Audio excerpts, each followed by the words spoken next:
All right, family, welcome back. We are here for another devlog coding stream.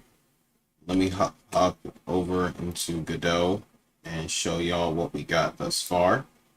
Um, so actually, I'm gonna hop over here into this other one. I have two instances of the Godot open. So what we did, I hopped back on and I did some more stuff after leaving the stream with you all, after figuring out how to get these pieces to move around as we did. Excellent job. We experimented with the menu, creating new red blocks and yellow blocks by using buttons to create new instances. And over here in the remote view, we can also see that all of the blocks are being added into this blocks area right here, this blocks node.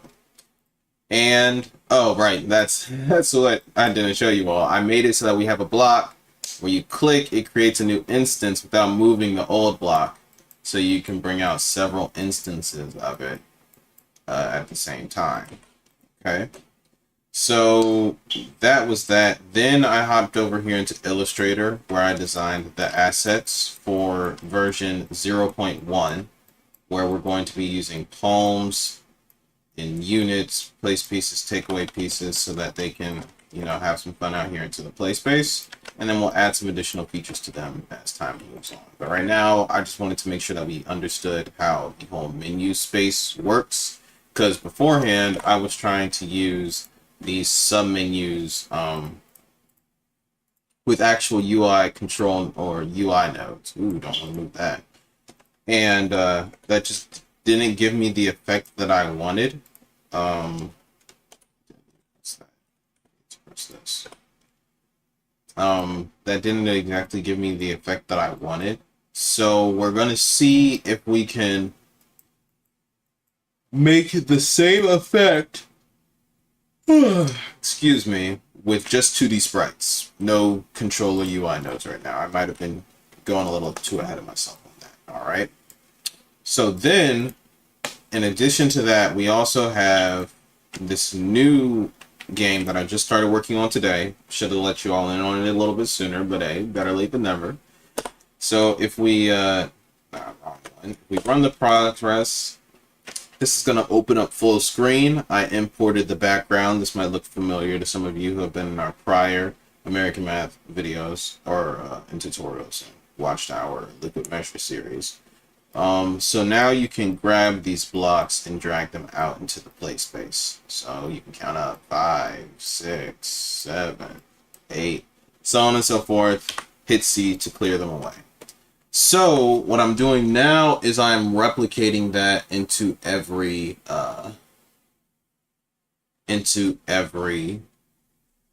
piece. I'm replicating it into all the pieces that we're going to be using. So here are assets over here to the left and all the assets you all saw here. So we're going to make it so that you can drag out, same way how over here in Illustrator we can drag out instances, you'll be able to do the exact same thing in the game for place palms, place pieces, take away palms, and take away pieces. Okay, so let's get this knocked out, and then after that we're going to figure out how to oh right, so over here, if we go inside of the main scene, let me open that back up. Right here in the main scene. I need to get some water. You see how over here in our menu, we have a toolbar scene right here. All right, which has our entire toolbar inside of it.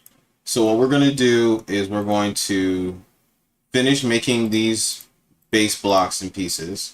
Then we're going to go inside of the toolbar, the toggle bar scene, and place all of them inside of it. And then we're going to test it to make sure that it works. And then we're going to load that into this scene here. You know what? Actually, matter of fact, we're going to test that out now. So we'll come over here. We're going to come into base blocks and hide this. We're going to come into toggle bar, make a new node to store our base blocks. I'm just going to make it base blocks. Then I will come down here into base yellow block. That's the only one that I have finished at the moment. Drag that out here. I'm going to parent it inside of here. So now we can test this scene out. And it does not run because the add child function is trying to put it inside of the main scene. So we have to test the main scene in order to do that. So perfect. So now it works. The reason why we did that and why that's so important is because we're going to animate this toolbar, this toggle bar. So if I take the toolbar and then move it, let's take the toolbar. I don't want to rotate it. I just want to move it. What you doing? Oh, I have the rotate tool selected. Okay. So if I move this, right? If I move the toolbar and then preview everything, it should have worked the same either way. Let's try that again. Toggle bar, base box right here. Base box. Right, so here.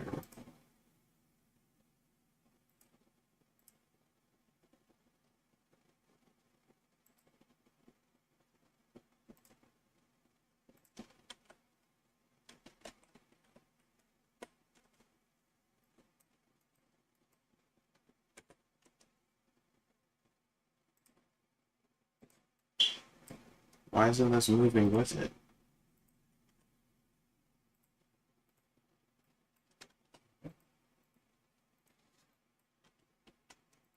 Huh. Interesting. Very interesting.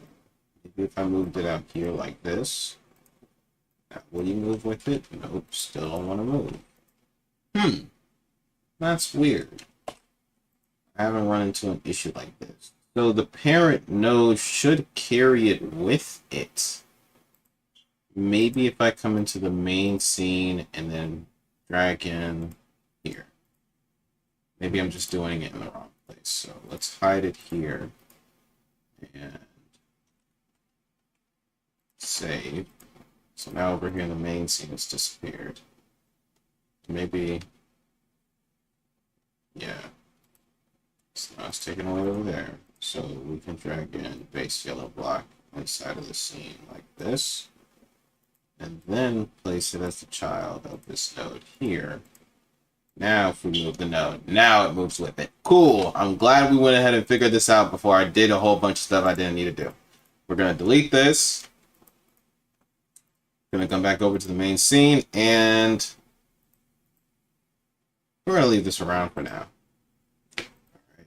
Actually, matter of fact, we're just going to delete this instance of the scene. It's okay. We still have it elsewhere. Drag this in here, then parent child this inside of this. So now if I move that, still doesn't move. Ah, that's because control nodes or these types of nodes don't carry position information. So I'm actually just going to get rid of that entirely. Coming to the toolbar. There we go. So now everything moves. So I can move this bar, play our scene, and then everything will still move perfectly fine. Okay.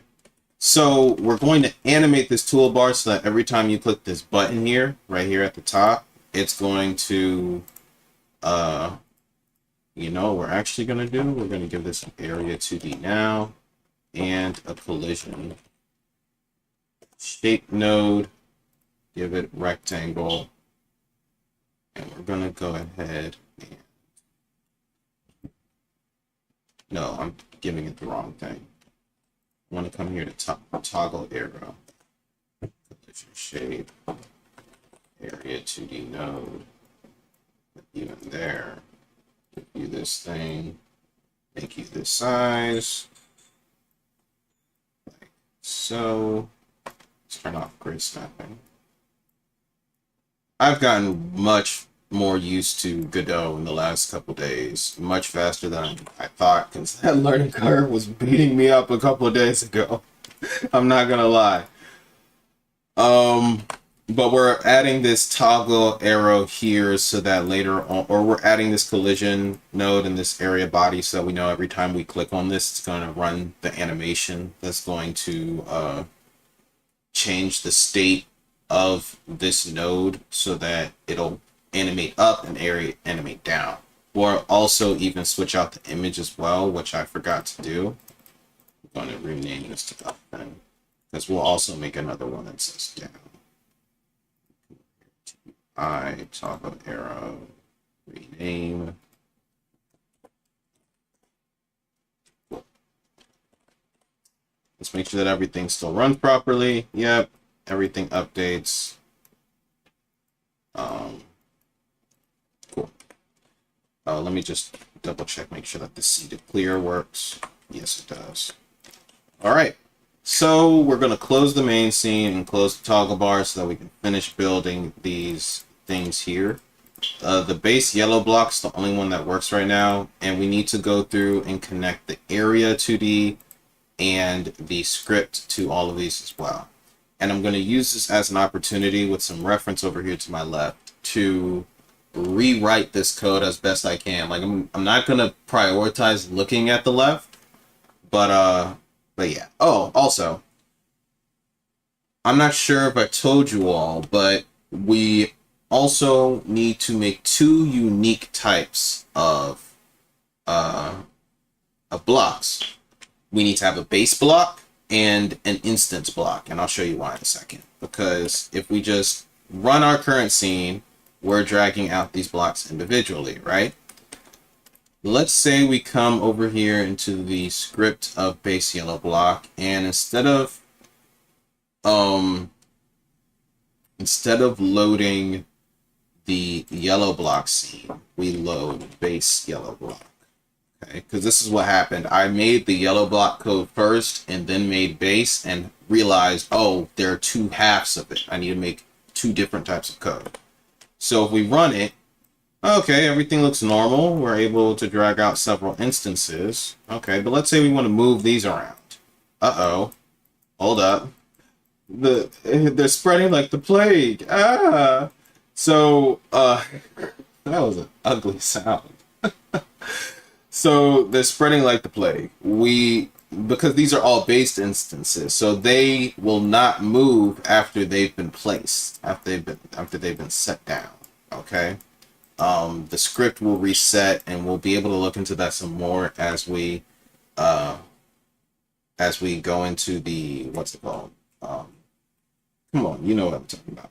As when we go into the base block script, we'll understand the cursor move script. We'll understand why these are moving now, and stuff like that. Also, something else too, C does not clear these, so we're stuck with them. There's no way to get rid of these. We're just gonna keep on getting infinite instances, or yeah, we won't be able to get rid of any of them. Okay, so let's close that and then change it back to yellow block, at which point now it's creating new instances. So these instances don't have the ability to replicate themselves. They only have the ability to be moved around and to be cleared when you use C, backspace, or the delete key. Okay?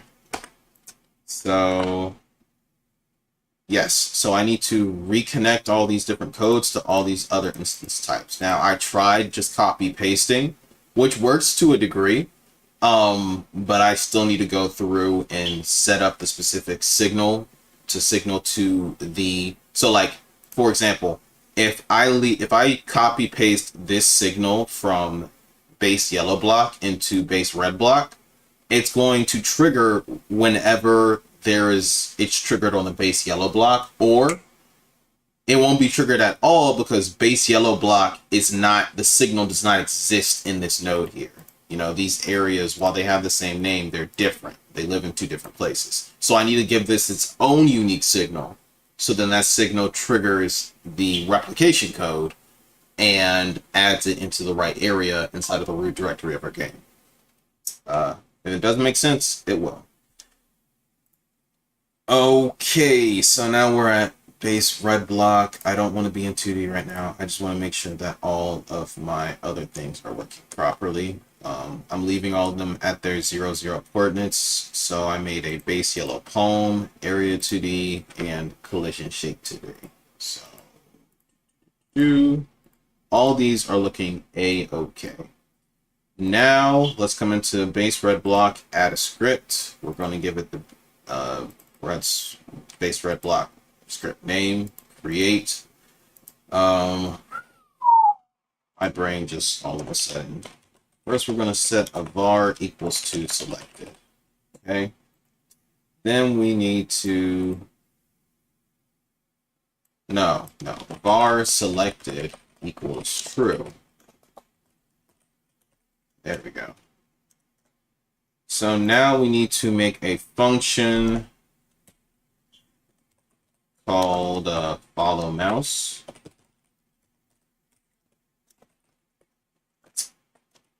All right. Inside of this, we're going to set position equals to get global mouse position.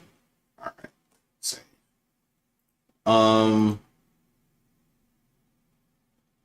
And then, yeah, let me come back over here to my code. Right. Then we need to add inside a process here, because process is going to run the code. Process is going to run the following code on every cycle. So every frame that the game's getting processed. So we want to set here an if statement. So if selected equals true, then we're going to run the follow mouse code. All right, is that working? No. We're going to say if selected follow mouse.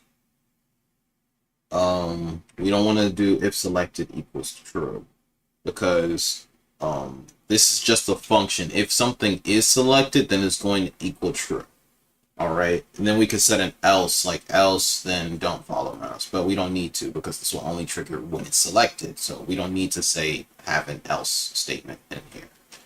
There might be a reason for it to help keep things neat and organized, or like for efficiency in the future. I don't know that reason at the moment, so we're not going to include it. All right, so then what?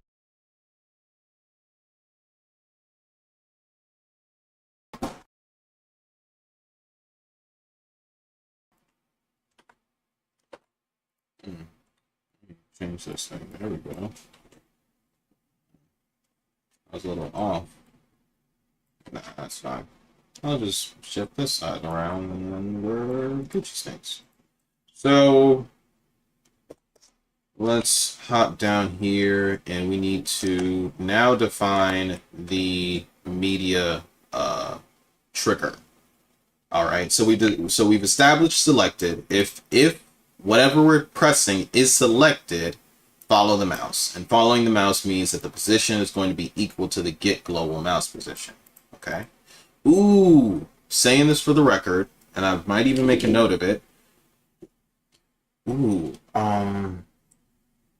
make it so that you can change the anchor point. I need to figure out how to change the anchor point of the node so that the anchor point of the node goes to the global mouse position first, and then, ooh, that's really good. Have the anchor point go to the global mouse position first, and then trigger the code to have it follow, to have the position follow get global mouse position. That way, if we look at our code right now, like you can see, you can click on the edge of the square, and then it'll snap, the circle will jump to the center. That's because in the circle here, that's where the, you know what it's called, that's where the current anchor point is. That's where 0, 0 is. But if I make it so that every time I click on this, the anchor point shifts to where I click, and then it follows the mouse, we won't have that snapping motion. It's a little bit of a nitpick, but I think it'll help, like, just tie the whole product together instead of making it, you know, like, instead of having it be like choppy and snappy and stuff. Like you'll be able to click on things without them moving. I just think that'll just be for better production. Let me write that down real quick so I don't forget.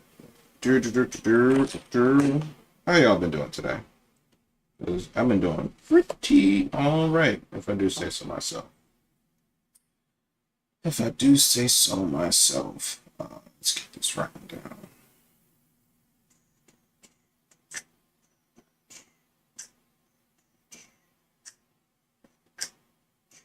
Okay, so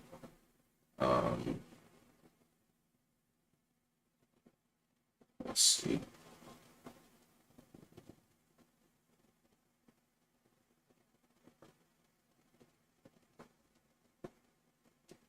Current.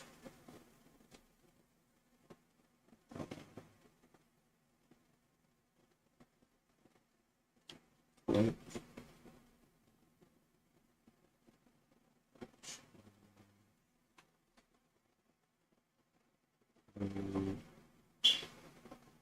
Position.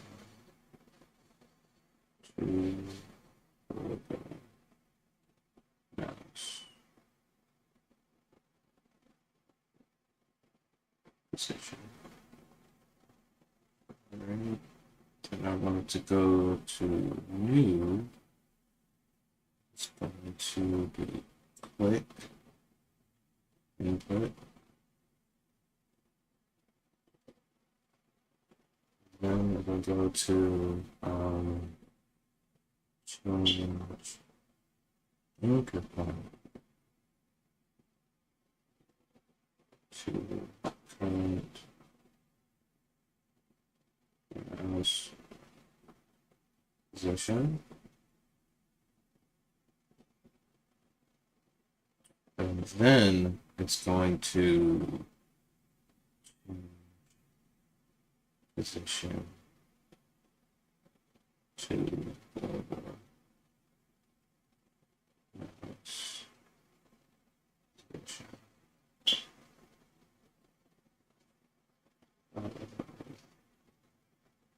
Mouse.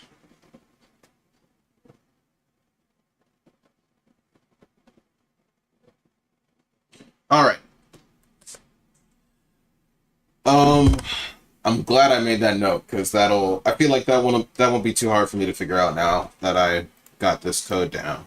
Okay, so this is what I was talking about earlier. Now we need to add the area input. So we're going to go to areas 2D, select input event for the base red block. Now, I don't know what the difference between these two is. So let me ask ChatGPT that real quick. ChatGPT, what is the difference between the signals on, let me just copy this, on area 2D input event and on input event?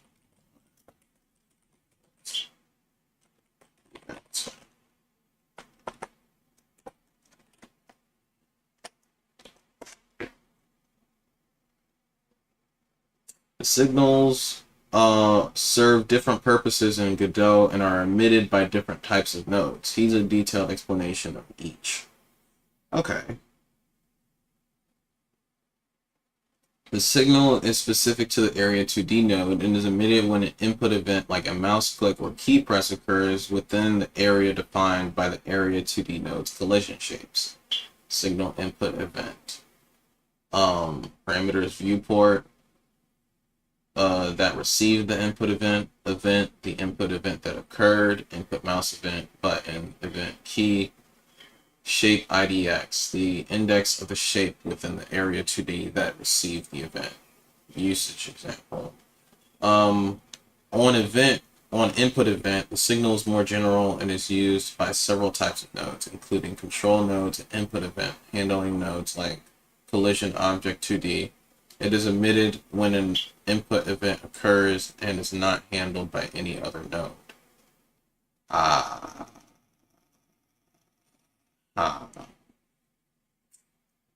Got it. Got it. I think. So pretty much, and I'm gonna need to go back and study this later. I need to take a whole power hour on just area 2D nodes.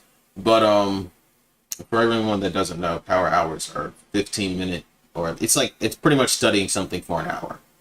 Typically, it's broken up into 4 sections of 15 minutes, so you study 4 different things for 15 minutes. I might just give a whole hour to Area 2D nodes and signals, so I'll split it. Area 2D nodes and signals, so I can better understand how these inputs are called, because it was throwing me for a loop before. I didn't understand what the functions were between input and input event and yada yada. So I'm going to do some more study on that. The point is, right now, we're just going to stick with what we know works and just select on Area 2D input event instead of the Area 2D input event. I really want to experiment, so we're going to experiment anyways. Oh, target method not found. Specify a mallet method or attach a script to the target node. So I can't even select it. Okay, perfect. So I'm glad I experimented. Okay. So now we have the function on Area 2D event viewport. So now what I'll do is I will set it up so that we have we'll just print I've been clicked. Run this real quick. Okay, so we know that the code is working for sure because selected is set to true.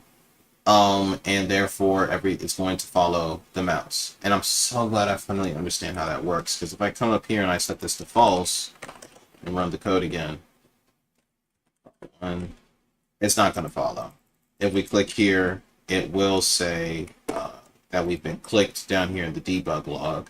Now there are a bunch of versions of this because it prints out I've been clicked on every frame that it's been clicked. It's reading it as several repeat movements, right? Now we need to set it so that it only recognizes one click. So I'm going to set this back to, no, we're going to set this to false. Leave it at false. So this is where you define the variables for the current object and give it all of its properties. I'm so glad I understand that. It's one of the first things that you learn, but it wasn't clicking for me earlier for some reason. Okay, so let's come back over here. This is going to be a part of my power hour. Now we need to make an if statement. So if the event that's being taken place is input dot event, no, is input event mouse button, all right, and the event that's being triggered is a button. Okay, so button underscore index. So what this is doing is it's saying if the event that's being triggered from the signal, right, if that event that's being triggered, so it has a list of events that can trigger this on Area 2D input event. So it could be a key press or it could be a key hold, right? So if the event is input event mouse button, right? And not only is it input event mouse button, but it's also the event button index, because mice have several buttons. If that button index is equal to, and we need to put 2 equal signs to say that we want to, like, we're not defining the variable, we're saying that if it is equal to this, if it's equal to mouse button left, right, then we want to run the following code, okay, at which point we're going to include another if statement. If the event that's taking place is pressed, right, not just is it taking place, if it's being pressed down and being held, then we want to set up a new variable. This is going to be new block equals load, and we're going to load res assets. This is the red block, so we want to load regular red block, not red block shadow. Red block shadow is for the base blocks. Red block is for the instances that are going to be in the game. So now we need to define, when we click and drag on this block, what's going to happen. All right, we've said, okay, this thing can be clicked. Now what's going to happen when it's clicked? Well, we want to create a new instance of an object when it's clicked. okay, what is that object? First, we have to load it into the project, which is what this does. So we're setting up the variable as new block. So then we need to say, okay, so now this is loaded, it's brought onto the table, but now we need to create an instance of it inside of our play space. And we also need to find where it's going to go. We'll do that later. First, we need to define new instance. So it's going to be var new instance equals, it's going to equal to new block dot instantiate.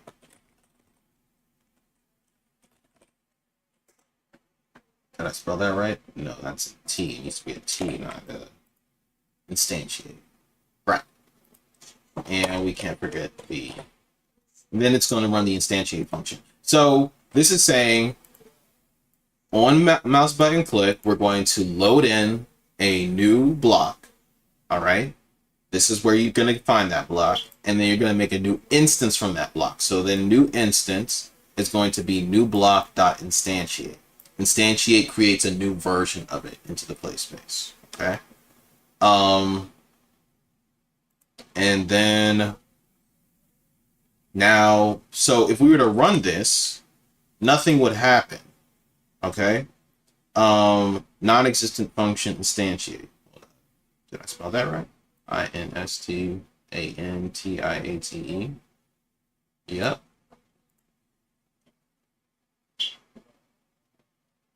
Okay, the function can't be run right now. That's what it's saying. It's saying that this instantiate function can't be run because it's not being told where to go. All right. So what we'll do is next up, we're going to say that the new, no, first we're going to say get node, right? And then we're going to tell it where to get the node from. So we're going to get it from root main scene and blocks. So this is defining where is this new instance going to go. Okay. Then within that, that's why we put a period, we're going to add a child, and that child is going to be new instance. Okay, so this instantiate function is going to run and it's going to run the instantiate function at this place from get node. That's why we have to define it. And then we're going to also print created, so that, well, we don't really have to because I know this code works, but we could also say we could print created whenever the project, so that we know, okay, this code is being completed in case we run into any errors and stuff. Okay. Then we're going to put else. Oh, no. So now what we need to do, in addition to that, is after the new instance gets created, actually, no. We want to put this before the new instance gets created. New instance, when it gets created, we're going to set it to none. Or selected equals, no, yeah, we're going to set it to selected equals true. That's it. So it can go before or after. But what it's going to do, so it's defining these new variables, it's loading it, right? It's saying that it's selected, and it's going to load it inside of blocks in the main scene root directory. So if we open main scene back up, you see right here where it has the root directory, actually no, where it says main scene here, blocks, that's where it's going to put all the new blocks. So actually, yeah, we still wanted to put them there. So we can save that and then put an else statement is, even though we don't need to, else selected equals false. So this is, from my understanding, it's kind of like a backup in case the project still sees the new instance as, if it still sees the new instance as selected, then once we let the button off, it's going to see, it's no longer going to see it as selected and then stop letting it follow. Okay, so let's try that out real quick. Oh, and I don't want it to bring up PNG. I want it to bring up .tsn. TSCN. But actually, I'm going to change it back to PNG because that's all I have right now. Okay. So let's reopen the main scene. And then we're going to place the base red block into the scene. Let's come back over to 2D. Okay. Let's run this. And it didn't work. Because instead, yeah, I need to put a scene in here. TSCN. Because it can't load in a PNG. It would need to be a texture, and we would need to load it specifically in that way in order to bring that in, from my understanding. So now we can make a new scene. We're going to make a new character sprite. No, a new 2D sprite. We're going to give it area 2D and the collision map 2D. We're going to call it red block.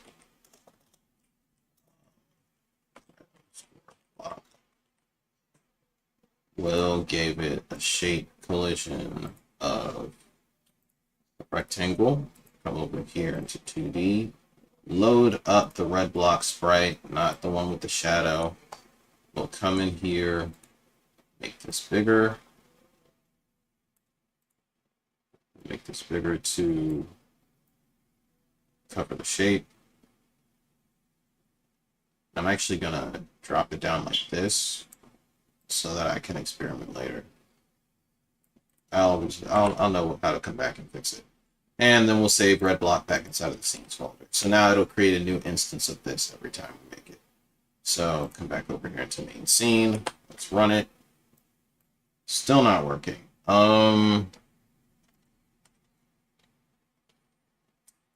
Because it's set to assets blocks, we need to set it to scenes. Scenes red block. And then get rid of this. Now let's try it.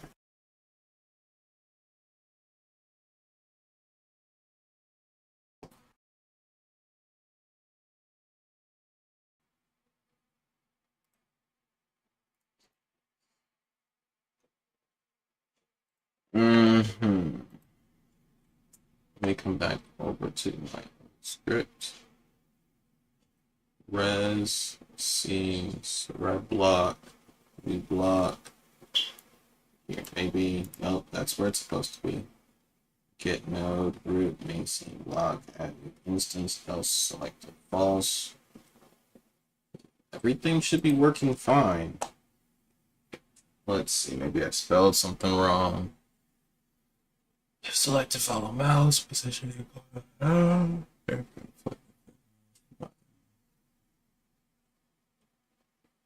To do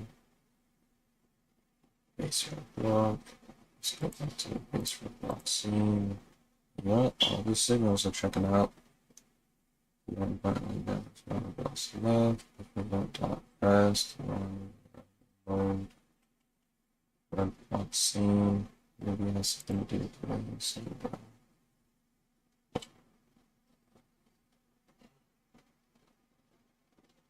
Every beat, even though I don't know which one, teach me that because I can. And I'm not going to tell you this here, so.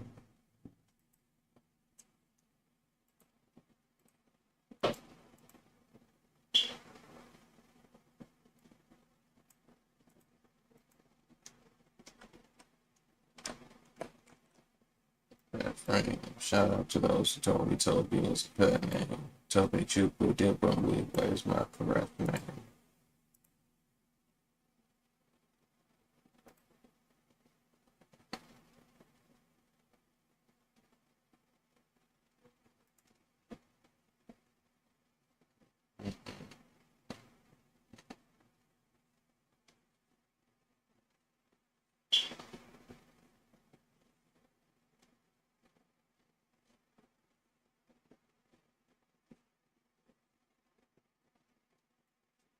Maybe I need to put this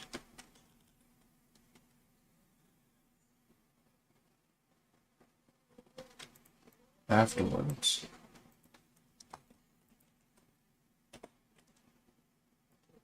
No.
That's why. Function's not being called properly.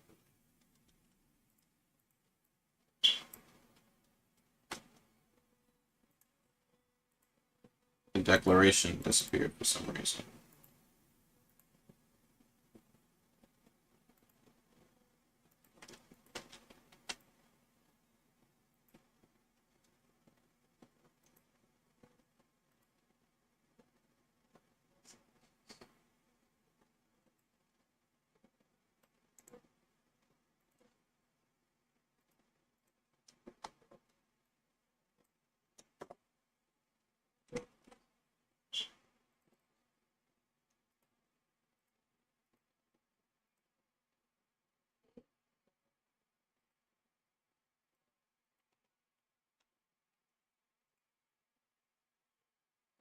Hmm.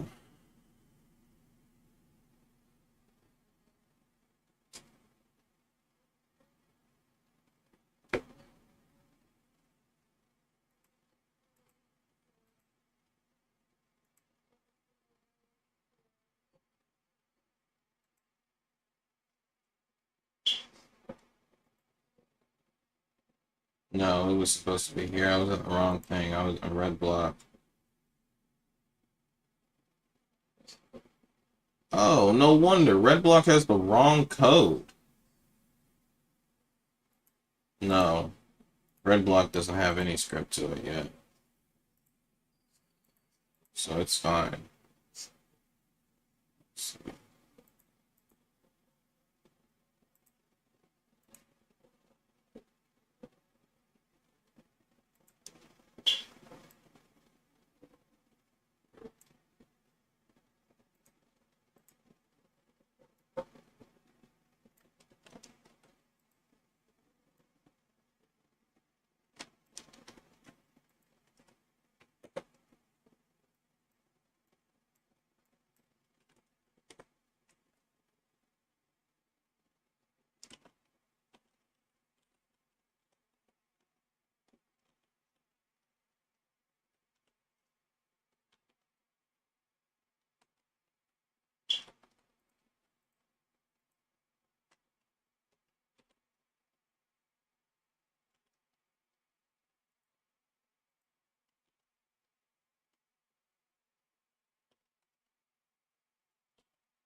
Oh, is this really it?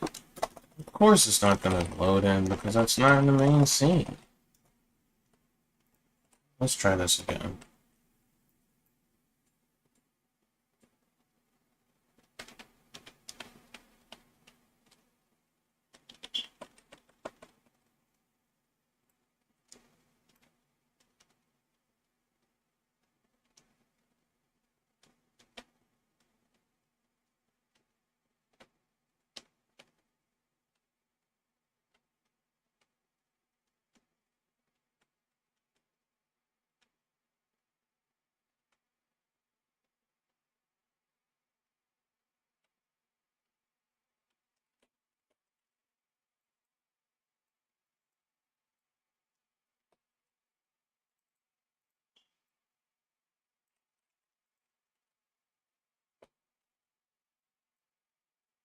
Hmm.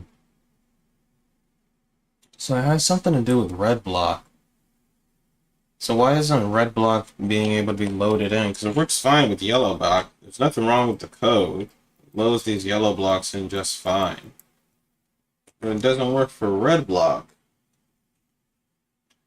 So let's hop over into the red block scene real quick. And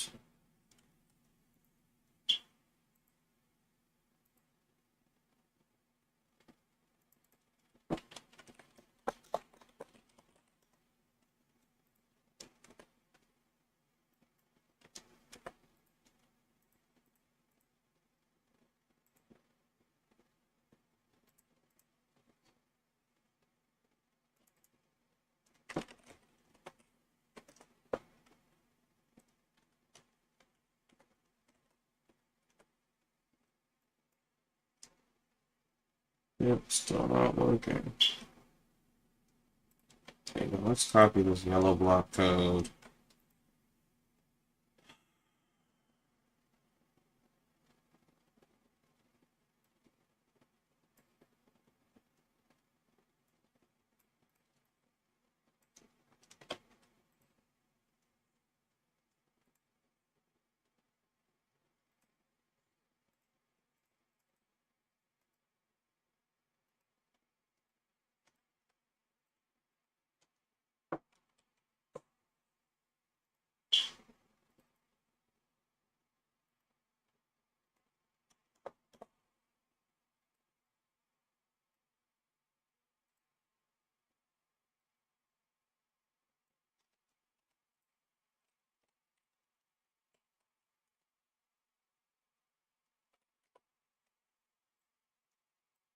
Okay, so the follow code works. Let's see if that helps us out at all.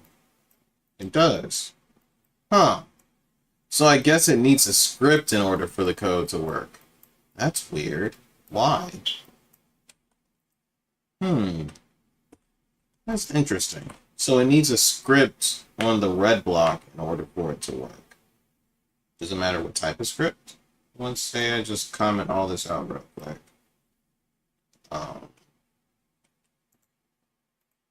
Will it still work? Yes, it will. Oh. Oh. Got it. I see what's happening. We kept on changing the selected instance to true for the new instance, but it didn't have that inside of it. So let's try that out real quick. Let's say we just comment out all this code except for the ready function, right? So let's do that.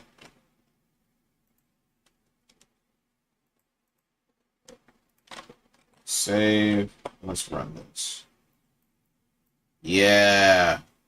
It was trying to call in selected. Invalid set index selected on base to red 2D sprite red block GD the value of type bool.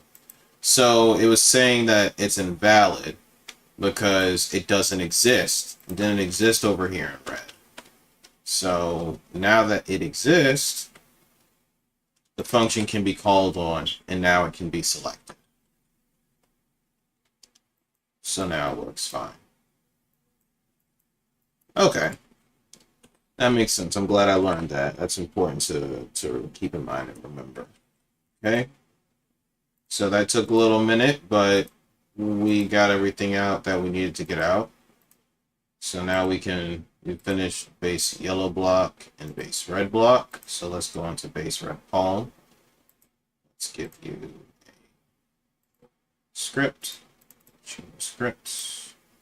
Let's say, for the sake of time, I'm just going to copy this code because I really part of me really wants to just practice rewriting it over and over again so I can better learn it, but I don't really feel like that. So there's no harm in this. There's nothing bad with reusing your work.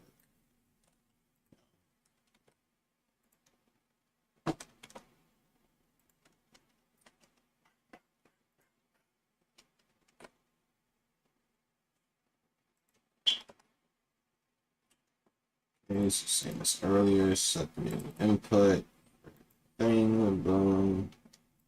Then I'm going to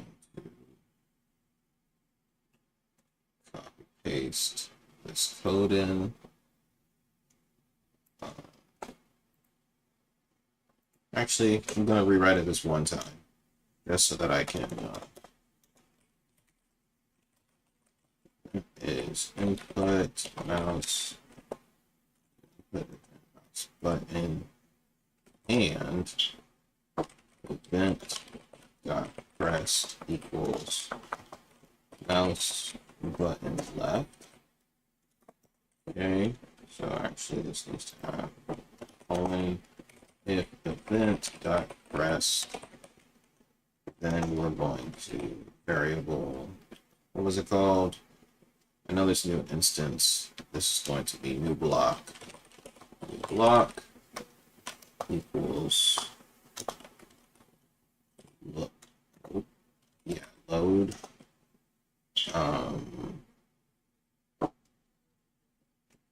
Res.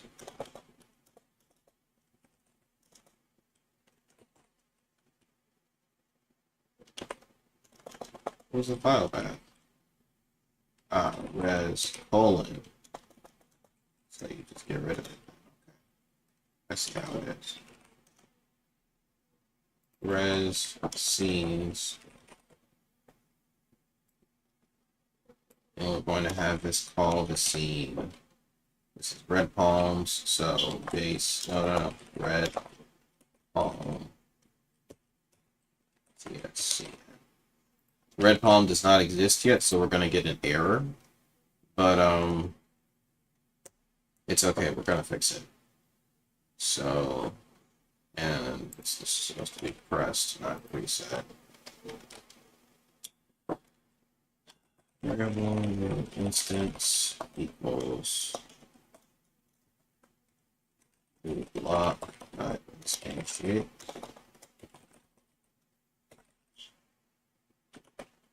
Okay. Instance not selected. True.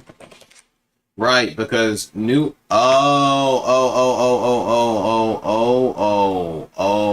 okay. I get it. So this is what happens. Okay. New instance dot position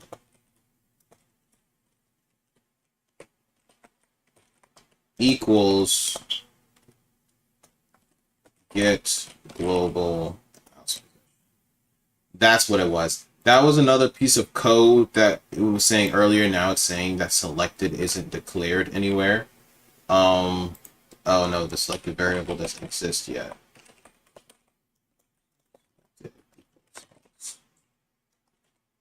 And then we can come here.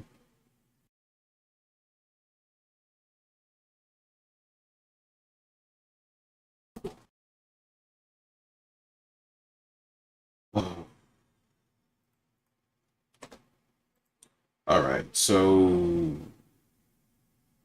the new instance position has been created. Get global mouse position. So that's what was happening before. Now this script is no longer going to try to call a variable or a function in another script in order to, because that's what the period says. That says go inside of new instance. Since new instance didn't have selected, it was giving us back that error. Now we shouldn't have that issue anymore for base red palm. So now I just need to say get no, then I'm just going to say new instance. No, I'm going to say base red button dot add child.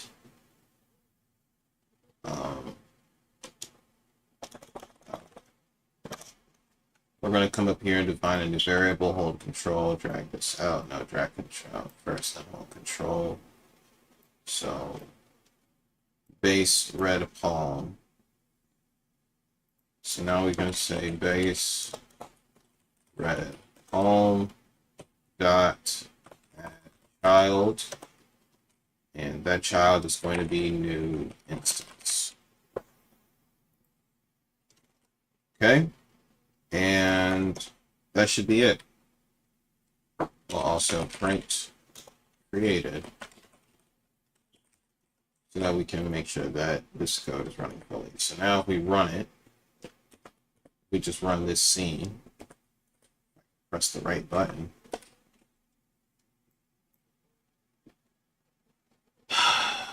Index press. Oh, pressed. There we go.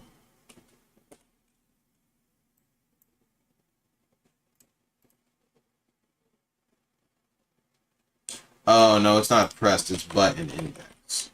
Whoops. Because we need to call the button index first if that of the button index is mouse button left. So it was actually really good that I rewrote all this because I'm learning a whole lot. Input event mouse button. Oh.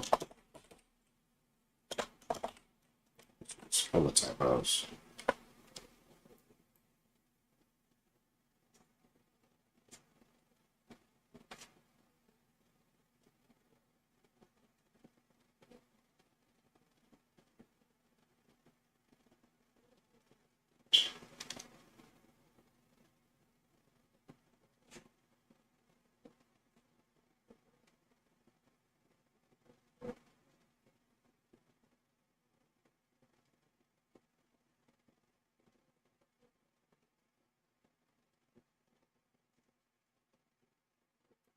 I think this is running because of the issue. Okay, so when it comes to instantiate, it typically, from my experience, means that there's something wrong with where this is being instantiated. Attempts to call a function instantiate in base null instance on a null instance. Right, so it's trying to call it on itself. We can't have that. So instead, I'm going to go back to the old code of get node. Then root main scene blocks. On top of that, then I'll add it as a child. New instance. All right. Now, if I run the code again, I'm still going to get an error because it's saying that I'm trying to instantiate on a null instance, but I need to leave this instance in order to edit this instance. So now if I edit, well, first I need to edit to there too. So let's do that real quick. Go into the main scene. Now we're going to add base red palm in here. Let's go to the 2D area. Drag this right there. Save. We don't want this to be a child.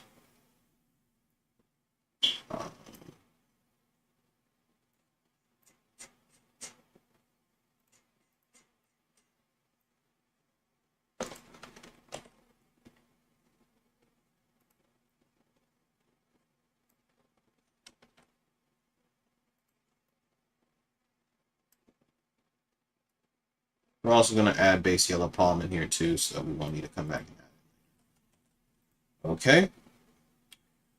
Let's test this. That works great. That works great. That does not. Why not?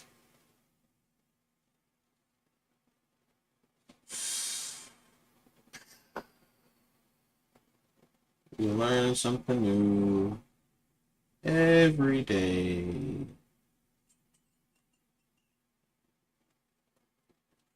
Every day.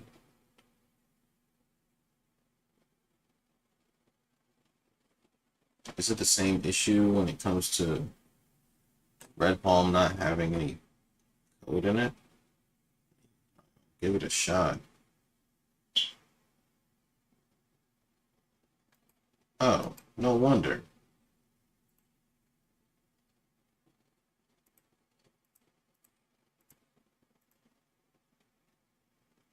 Red Palm doesn't exist yet. Red Palm doesn't exist yet. That's why it doesn't instantiate.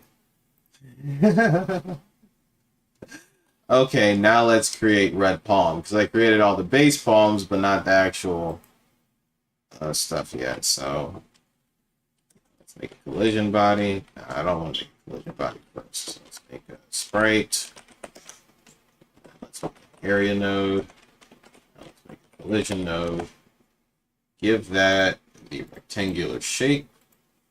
Come to the sprite node. We're going to call you red palm. Call you red underscore palm. So no wonder it couldn't instantiate because red palm doesn't exist yet. So that's crazy. That's crazy. So let's come in here with red palm. Drop that in there. This bad boy a little bit bigger and give him some length and some girth. Okay. We're going to save Red Palm inside of the scenes folder. Now let's go back and try this again. Now that Red Palm exists. There we go.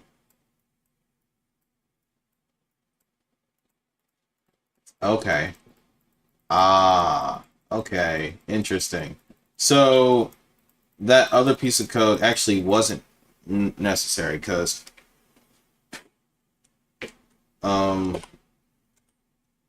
actually was very necessary because when we set the new instance to selected, it carried over. So after it created a new instance, this script right here ended, and then the script inside of the next block began.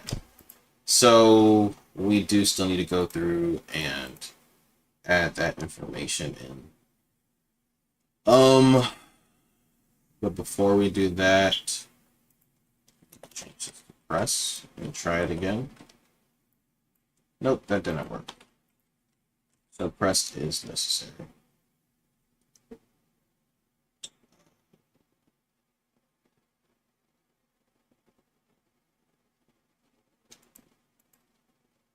Though I do. Here.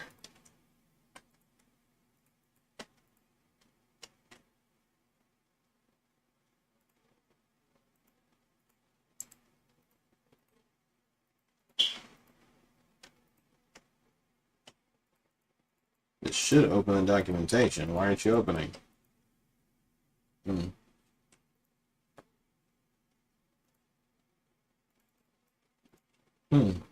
Weird. Um,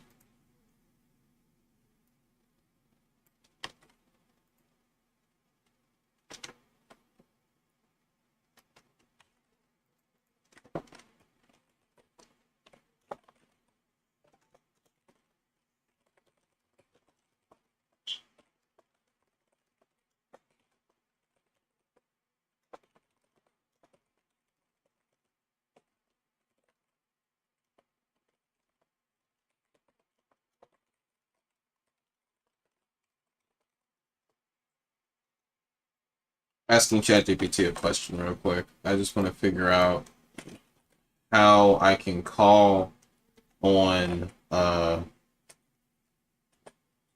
this function, on this if statement, for however long it's being pressed, so that I won't need to remove this code. I just want to see if that's possible.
Okay, I get it.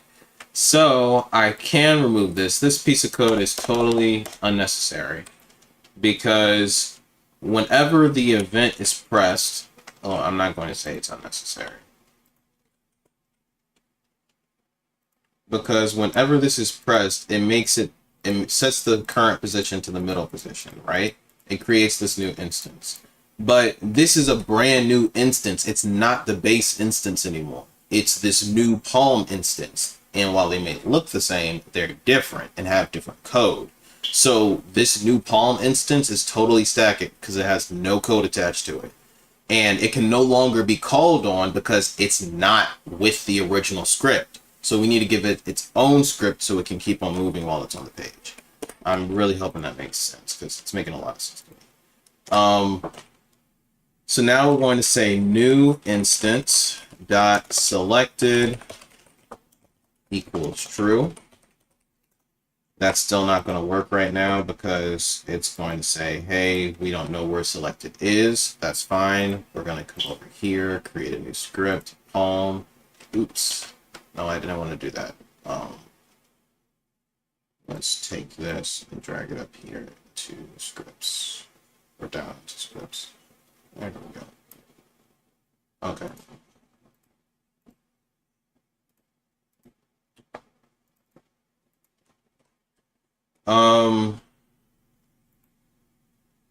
So now we can come through and just add all the code we copy all this here. Then we'll add the next function for area node signal. This has been incredibly educational. And now we can paste the if statement.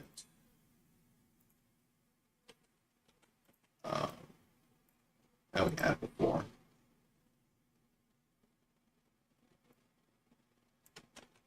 And the whole cleared portion. Paste, save. Let's test this. There we go. So now we can generate a new instance. It will follow the thing, and we can create several versions of it. Excellent. Excellent. Okay.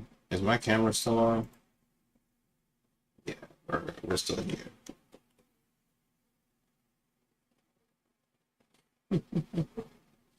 Okay. Let's go back to Godot. Close that. And now only thing left to do is to do the yellow palm. So I can close the main scene. I can close. Actually, no, I don't want to close base yellow palm yet. Yes, I do. So this is base red palm. Close. Base yellow block.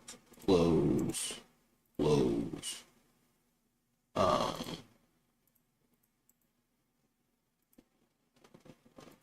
Close. Yeah. Whoa, print yell. That's not fun. Let's just see if it works though. It didn't.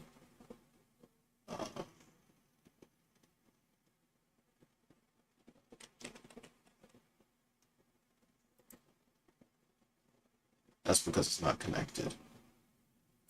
So let's load it.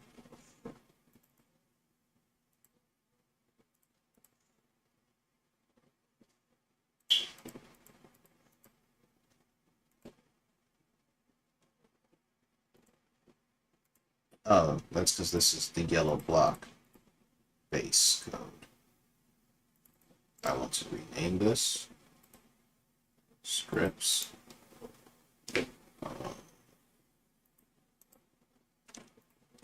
Base yellow block.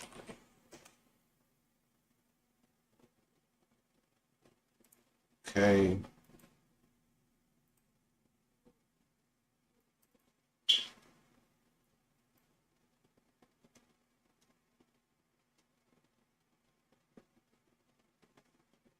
Oh. No, okay. That's fine. I'll change this to base yellow palm, because we already have the block. You don't worry about that. Okay, we'll load the script and get them attached.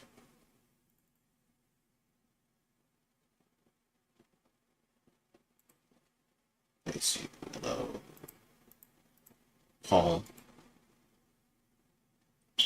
Load that script. Now let's test it. Still it's not printing. Why is that? It's because it's not set to the proper signal.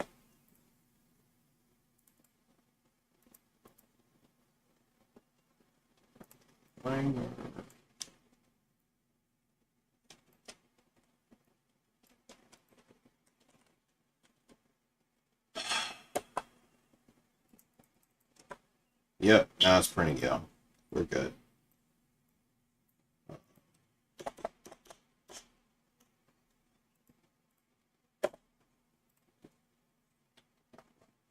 What?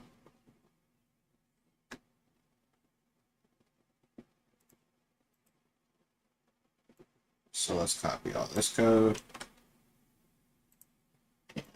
Paste. And let's copy all this code up here.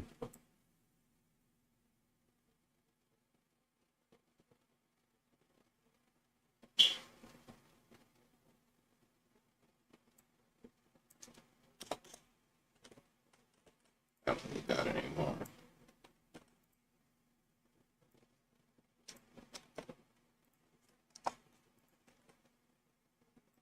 I actually don't even need this ready thing either.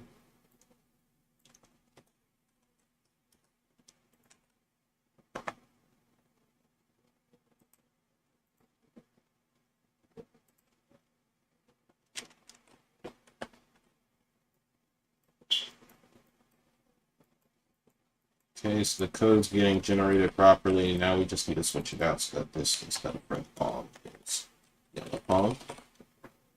Let's open. We actually need to make a new yellow palm scene. So let's do that.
Now we're just adjusting this collision box for our homeboy.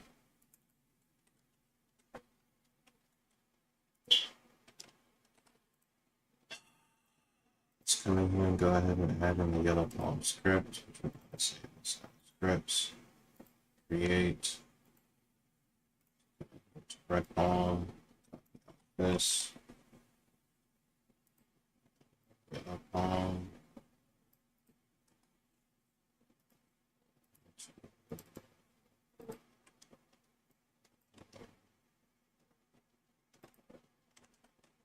Yes, I know the selected isn't defined yet. That's why we're going to come over here. This.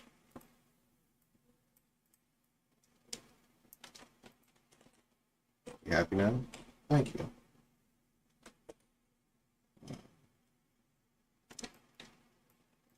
And just like that, we now can create palms, units,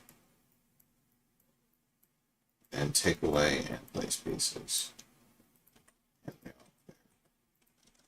All right.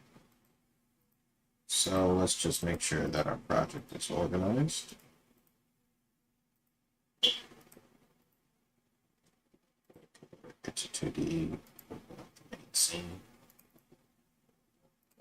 Yep, yellow palm, red palm. Perfect.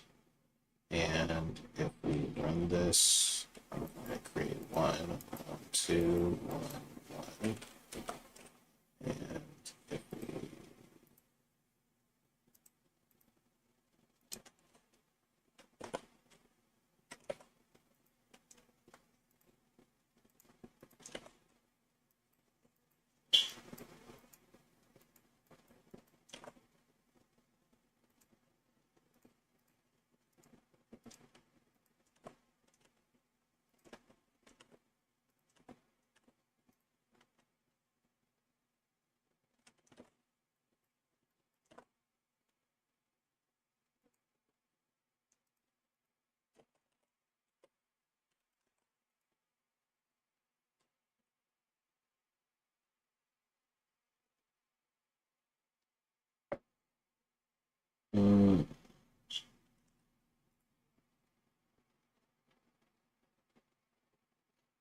okay, so now we have this thing here. Now we're going to have some fun with some animations.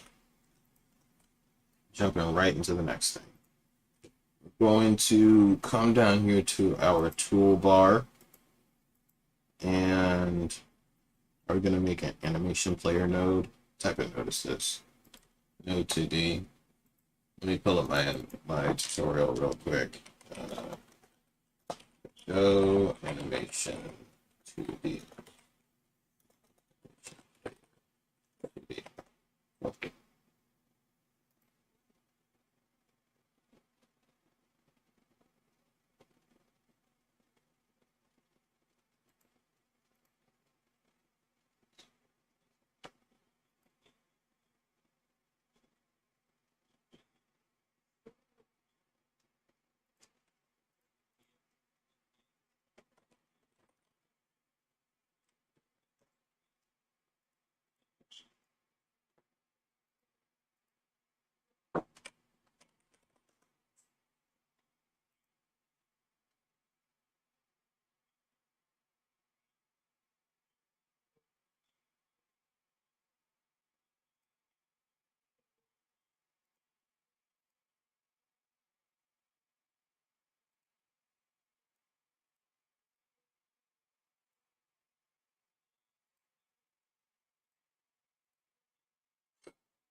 Here's your typical gun, shooting bullets when the player clicks. You can do it all with code and it looks like this.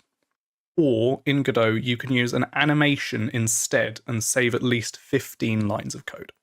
When a bullet hits its target, you need to stop it from moving, turn off its collisions, play some sound, trigger particles, and remove it from the scene. This animation does just that, with a big advantage over code that you can tweak the timing of everything with ease. Let's go back to the beginning and see how to make the simpler animation-based bullet. Here's our bullet scene. It's an area 2D with a circle collision shape 2D that detects when it hits something. We added a particles 2D. So I pulled up this tutorial because, and this is from GD Quest, they make great stuff. Sometimes they're hard to understand, other times they're really easy to understand. I like them nonetheless. I'm watching this video because I saw earlier he's going to attach signals to an animation. That's what I want to do. I want to, let me actually go ahead too and just go ahead and make a new animation as well called close. I'm going to add a property track, make it, attach it to the toolbar, position. Then I'm going to right click, insert a key, back that to the beginning. Come in about, I'll come in a quarter of a second. No, that's half a second. Come in half a second. And then I'm going to, actually, I'm going to move this keyframe here. Go to the beginning. Oh, no. Yeah. It was right where it was before. And then I need to close this like this. So that's going to be the close animation. Oops. Forgot to set a keyframe. Bring it down here like this. Insert keyframe. There we go. So that's the close animation. All right, now if I go to the open animation, it needs to do the reverse. So I'll just grab these and make them switch places. That should work fine. That should work fine. That should work fine.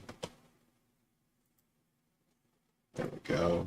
I'll move this forward just a little bit so we can make sure it's on the 0 frame.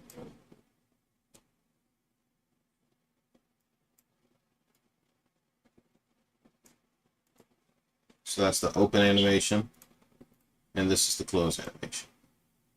So now what I'll be able to do is, because as we did earlier, and I'll open that scene back up again to the toggle bar, because I applied a toggle arm up, should I make you your own thing? I think so. Maybe not. Maybe I don't need to.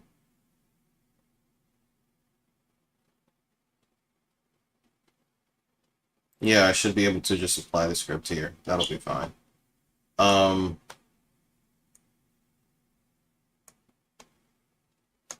So then whenever I select this, it's going to play that animation. I just need to figure out how to trigger that event. 2D and an audio stream player 2D for Juice. In the script, every frame we move the bullet in a fixed direction. I don't need to Everything do any of else this because happens in the animation. I'm not doing because in Godot you can change any property. We just need to figure out how to trigger function using animations. That we function, just need to no, connect. not the function. We need to learn how to trigger that animation with the signal coming from this toggle bar. The body entered signal of our area to a function that starts the animation. To animate the impact, we create an animation player node. In the animation bottom panel, we add an animation. We need to call 2 functions on the root bullet node, as well as one on the collision shape. To do so, we're going to create a call function track for each. Turn off physics process by calling set physics process false in the function track on the bullet to stop it moving.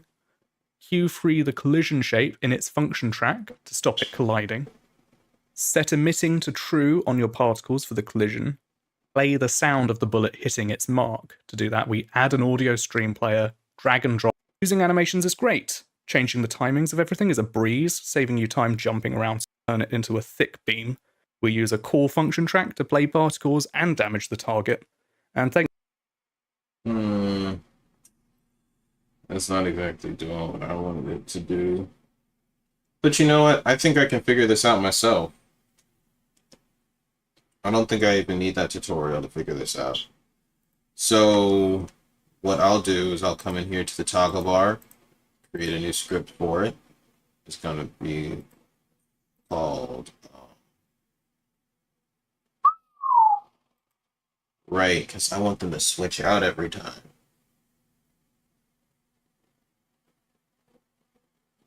No, I'm just going to call it toggle arm. Toggle arrow. Okay. And I'm actually going to rename this whole thing to toolbar. Okay. Come here to the toolbar, toggle arrow. We're going to create a new script for toggle arrow. Come down here into scripts and open. Call it toggle arrow. And create. Now what we're going to do is we're going to say,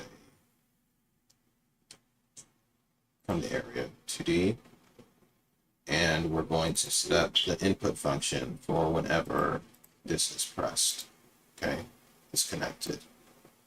Now we're going to say variable open equals false, because we want it to start closed. So we'll actually, considering everything that we've already done, we're going to set it to true. We're going to say that it is open because we just made the animations coming from that closed position. I would have to go redo all of them. So to save us time, we'll just do open true here. Okay, so open equals true. Now we're going to say if event input mouse input event mouse button equals, is that it? Let me come back over here to my right.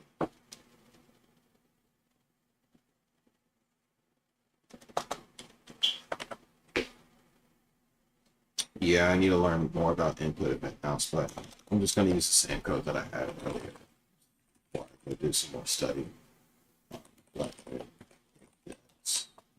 equals mouse left.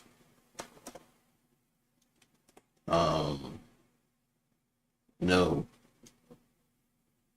I actually need to go to an older project. This is that project.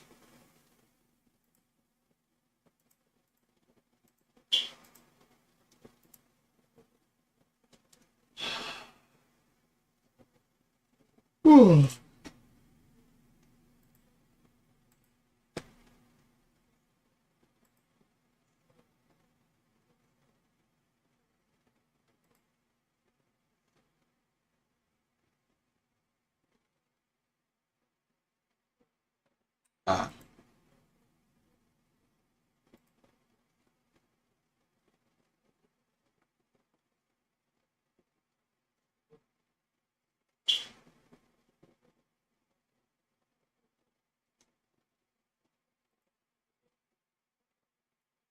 Let's try this instead. If input dot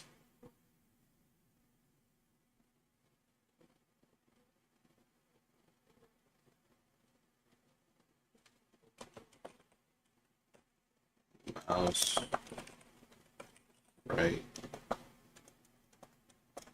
Yeah, I need to figure out.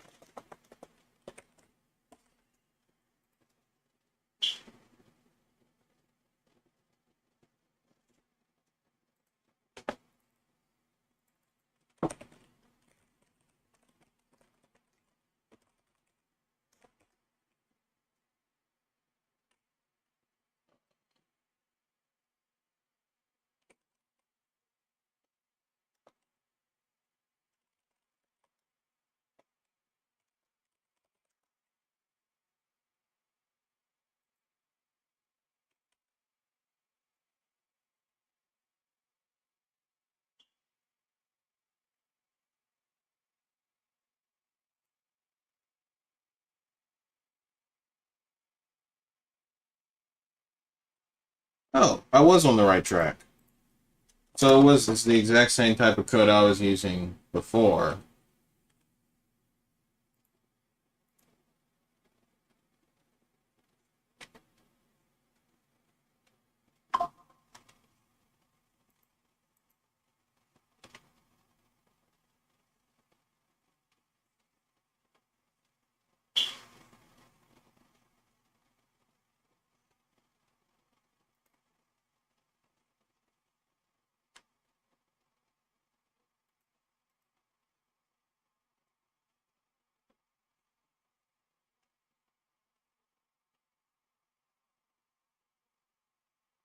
But not sure if this is really the type of code I want to get, because this is the get rect for the sprite, for the sprite itself.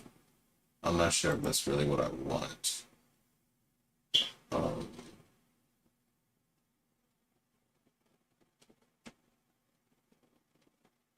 Here we go. Area node tutorial. Just what Hello everyone, in this tutorial I'll be showing how to use the area node in Godot 4. To start, I'm going to make a new area 2D. I'm going to select this sprite to be a part of it, and I'll also be making a collision shape 2D. I did all that. Now for this sprite, I'm going to be using Oh, but he made the area sprite come first. Huh. a rectangle. Let's line it up properly. And now we need to quickly check if our collision layers line up with the object that we want to collide with. So in this example, I'm going to be using the player node colliding with this area node. So we need to make sure that they are on these same layers. That's why, because he wants the player to interact with the area node, not the sprite to hold an area node. That's fine. And they are. So we're going to go to node. And since the player is a body node that's going to be entering the area node, we need to be doing on body entered connected to the player. And down here, we can now print or run any code you want. I'm going to print entered. I'm going to press play. And if I enter it, let's try this. If input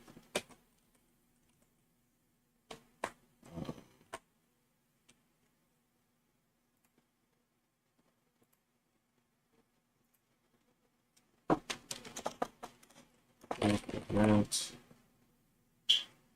is input event mouse.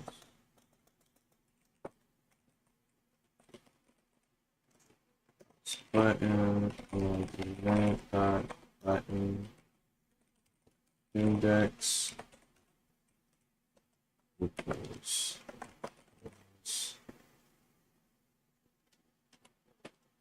button left. Yep.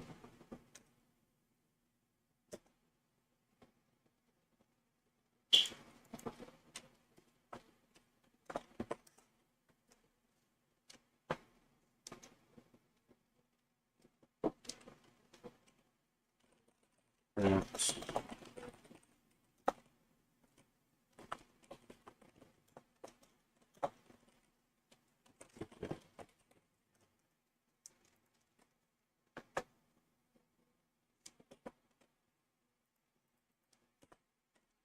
Ah.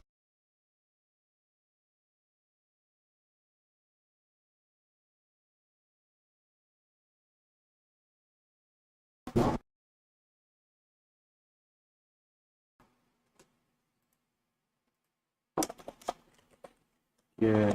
Now I'm gonna play the animation.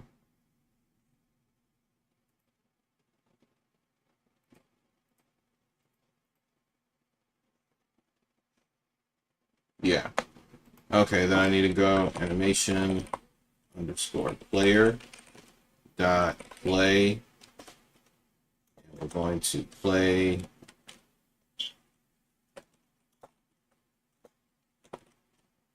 open, close.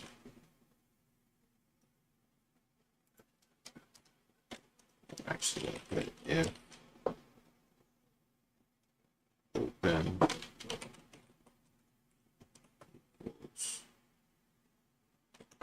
Oh no, if open animation player play close, else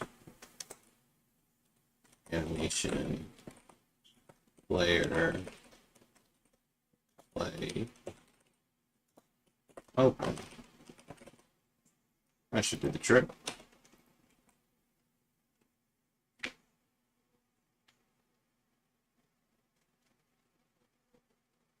I need to make sure that I reference the animation player. Ooh. So I do need to remove the toggle arrow. Got it. Because the animation player needs to be relative. So I'm actually going to just take homeboy. Actually, no, I can leave all this code here. I'll just relink it later. So for toggle arrow, I will disconnect the code, and I'll need to redo this signal as well, but that's fine for now. Let's come over here into toolbar. It's the broken toolbar, 2D mode.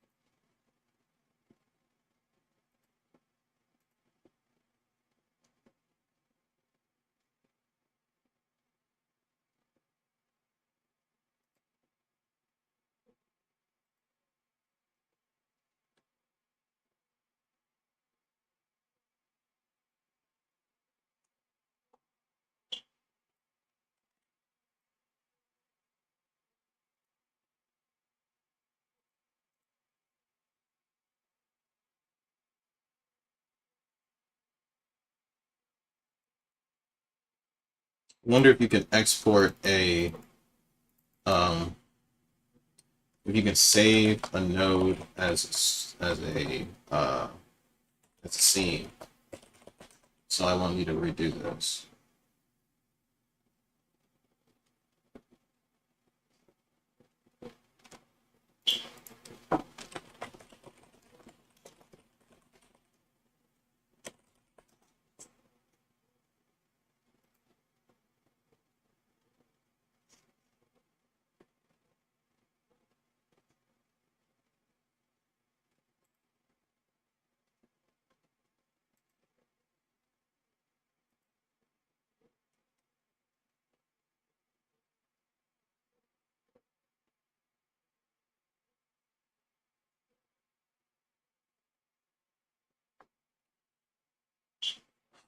I'm actually just gonna do it over. That's fine. It won't be too much work.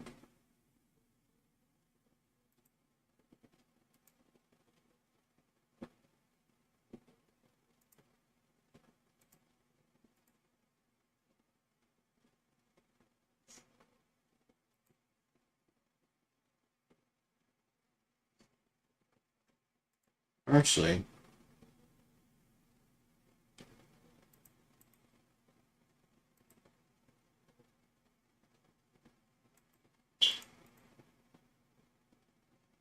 I really only need to remove this.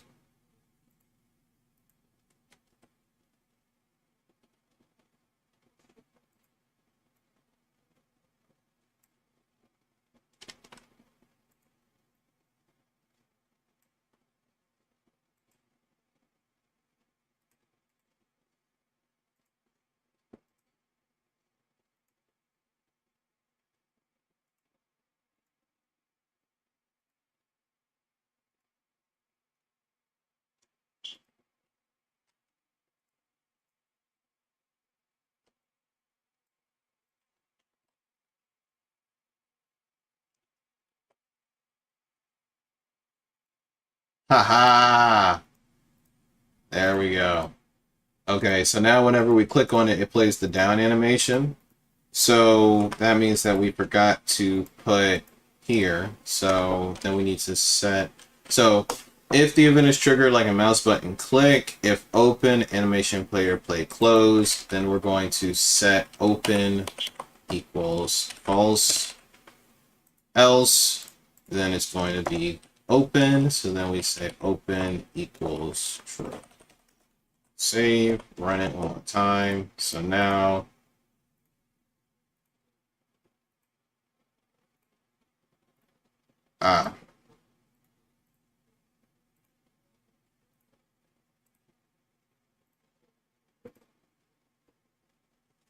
so let's also print this real quick. Print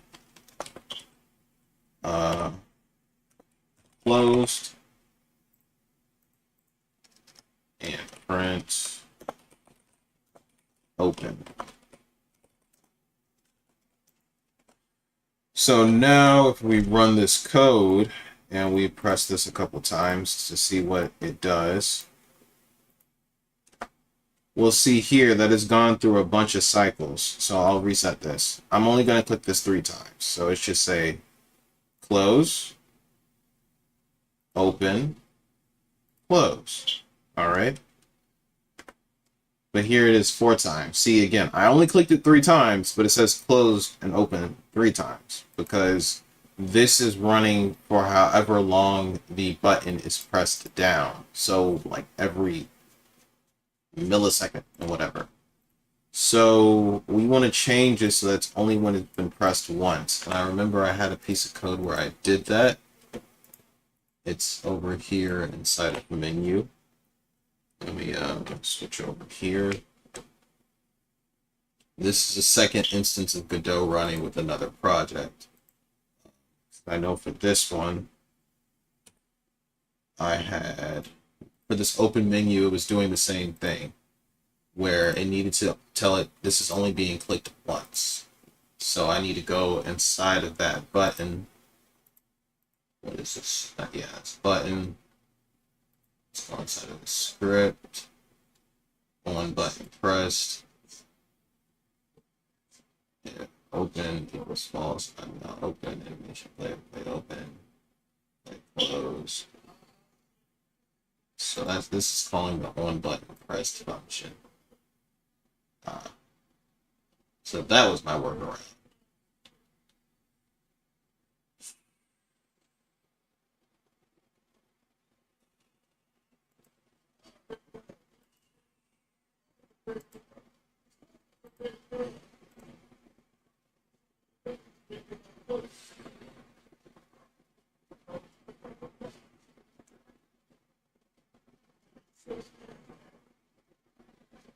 This is it.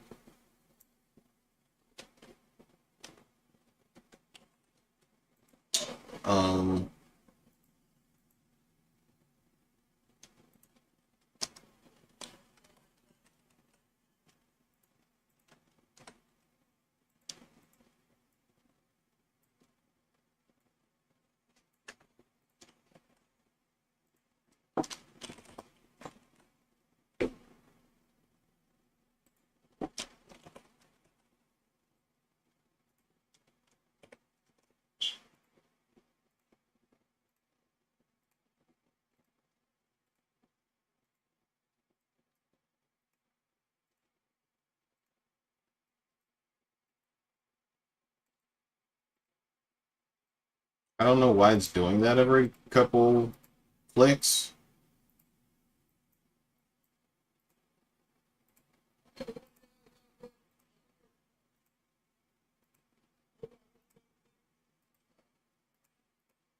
Yeah, I don't know why it's doing that every couple clicks. It's a little bug I gotta sort out. But you see the vision, it's almost here. Um,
So, have you ever stumbled upon your input code and noticed there was a couple of bugs, but you don't know how to fix them?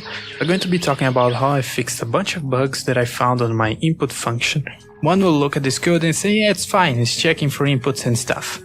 But here, there's a bunch of bugs happening here, and also for other things, because we are not checking if the input that called this function is actually the one we want. And I also implement a state machine to make sure that my inputs are being processed the way that I want. So there are different ways to detect inputs and there are different functions you can use it. So let's talk about this, and I'm going to show you a lot of nice tips dealing with inputs inside Godot. Player interface code.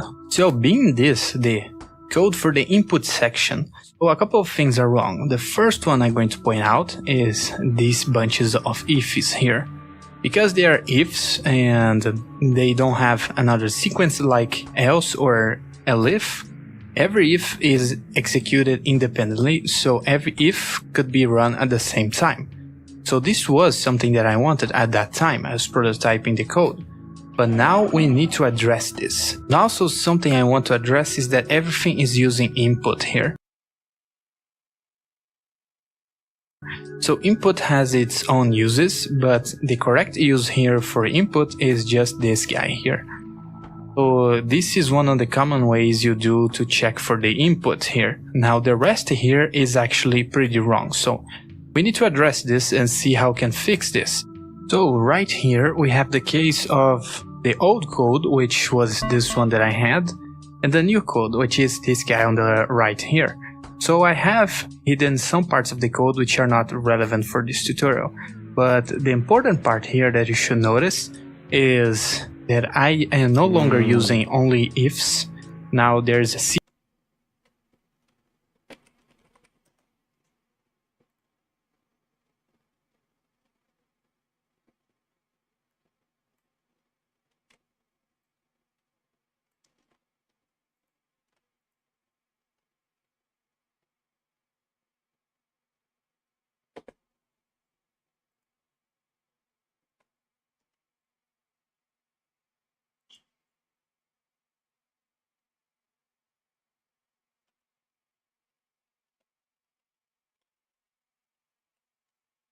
sequence, so when you use elif here, one of these four ifs can be executed, but only one based on the input call.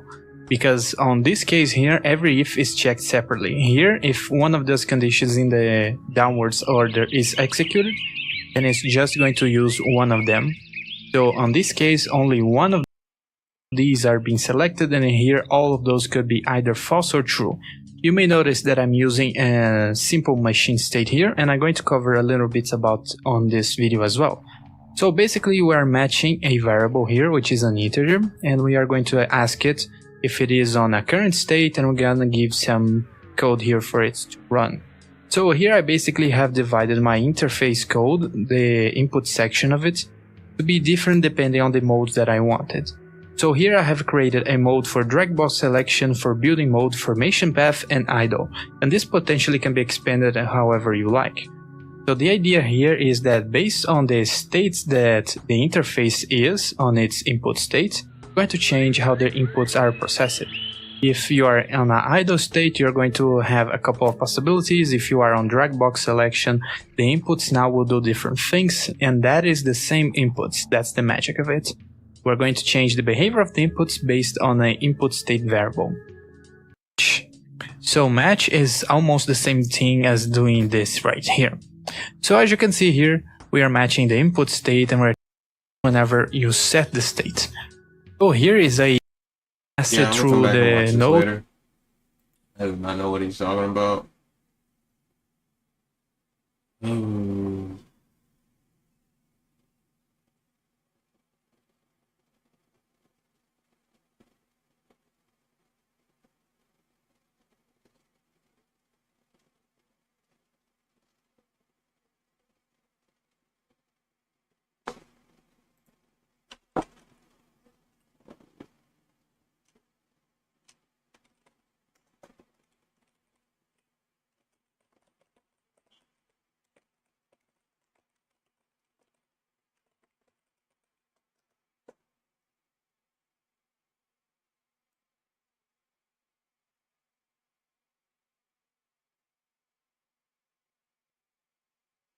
Ah, perfect. Someone's already has my exact question.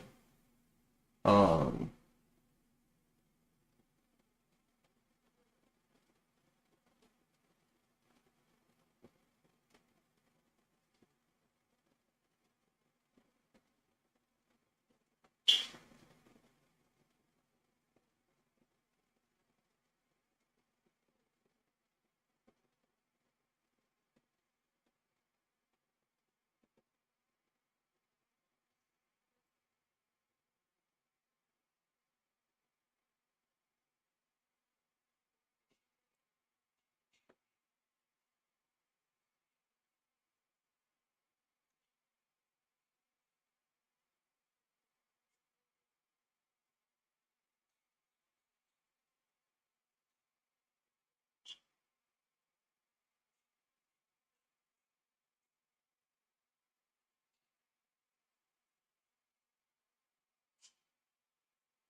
hold up. Don't tell me it's just my mouse that's the issue. Let's test this.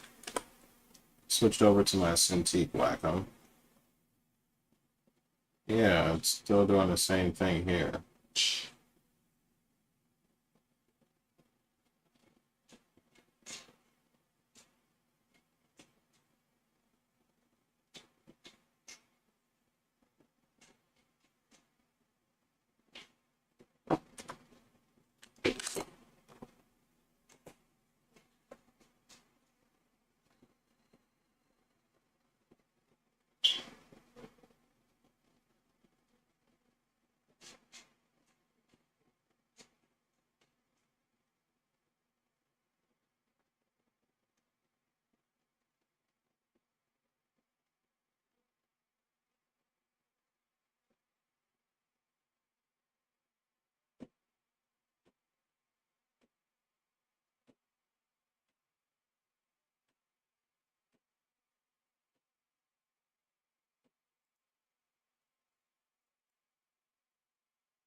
Just use is action pressed. That's what I remember seeing earlier. That should solve that issue. Yep. Now we're no longer going to get multiple functions. Oh, and I spoke too soon.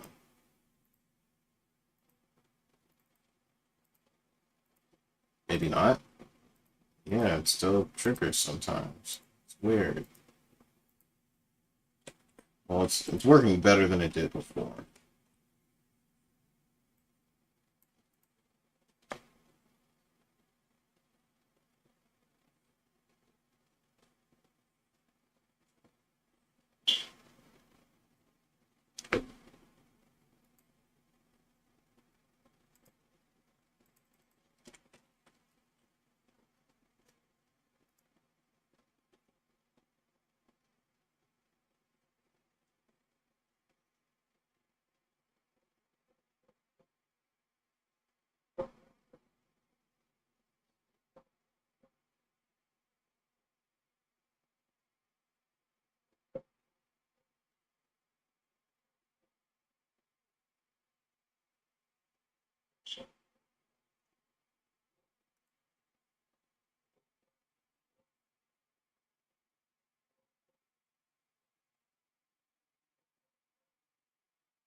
Oh, no.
Alright, you all. I'm actually going to go ahead and end the stream for today. I'll keep on doing some work on this later. But we made excellent progress. What did we do today? We finished we finished building the scene. We created scripts and scenes for all of our play pieces for the play space. We set up an animation using an animation player and linked it to the toolbar node so that it can move up and down when played, and made it so that it's clickable and we can select it to have the menu collapse and then go back up. So we can bring out, say we want to bring out 9, take away 2, right? And you want to close it. You can do that. And then you can create your 0 pairs and stuff like that. And you're good. You're all good. You're all good. So tomorrow we'll probably keep on building off of this. I'll tweak the animations, set up some stacking order. Like I can actually do this right now. I'll go to, I need to go to the red block scene, select red block, come over here to inspector, ordering, and give it a Z index of -1. And I need to do that to all of our shapes so that they appear underneath the place pieces. Let's go to yellow.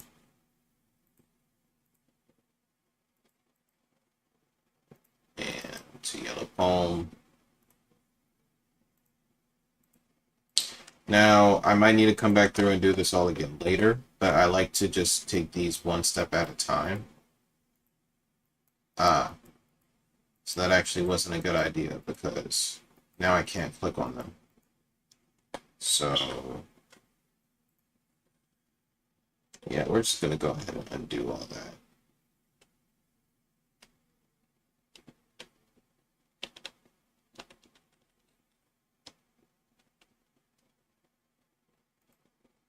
No, Godot crashed.